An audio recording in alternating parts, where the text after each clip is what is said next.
Bonjour à toutes et à tous. Apparemment, d'après ce que m'ont dit certains abonnés de la chaîne et autres, quand je vous ai montré cet objet insolite qui m'a servi de carte de visite pendant des années, je ne vous ai pas expliqué comment le faire. Bon, je pensais que vous trouveriez sur Internet, mais c'est pas un problème.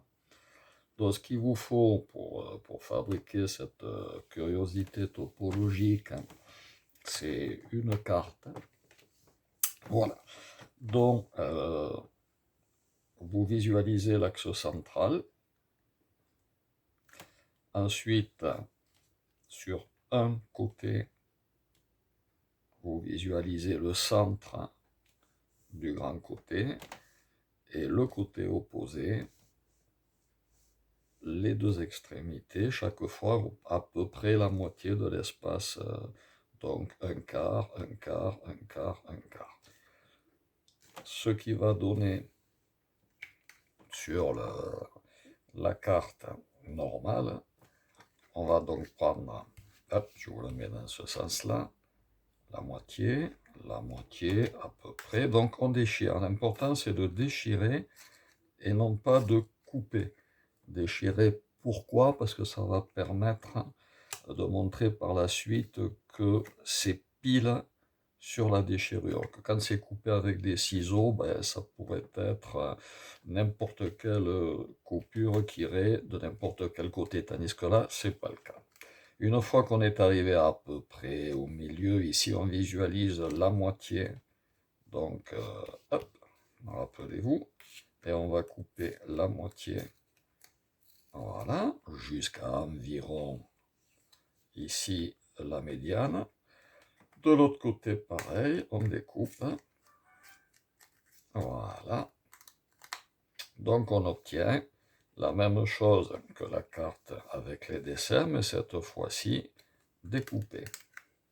Je pense que vous la voyez bien. Maintenant, pour arriver au résultat final, on va juste vriller la carte.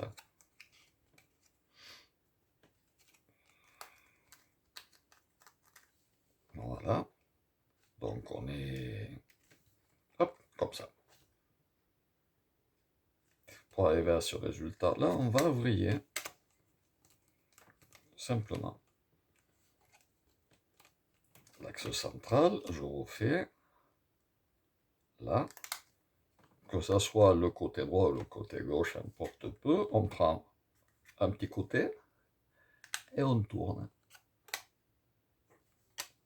Voilà. Et si on le met à plat et qu'on se donne la peine de bien faire coïncider, voilà, donc là j'aurais dû perfectionner un petit peu ma découpe, après on peut le peaufiner, on peut allonger un petit peu pour que ça tombe bien là, allonger un tout petit peu ici, question que ça soit joli, voilà.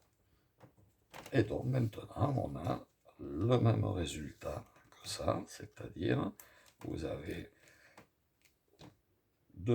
trois quarts, 1, 2, 3, 4, 4, 3 quarts de carte face en l'air, face en bas, et 3 quarts de carte face en l'air.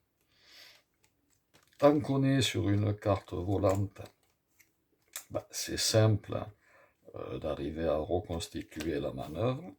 Maintenant, évidemment, si, comme je l'ai fait, vous collez la carte sur un support, d'où l'intérêt de le faire sur une carte de visite ou autre, une fois collé, les gens qui ne connaissent pas le système de la vrille sont très surpris de constater qu'on a trois quarts, tantôt trois quarts de carte face en l'air, tantôt trois quarts de carte face en bas. Voilà, j'espère avoir été clair et je vous dis à bientôt.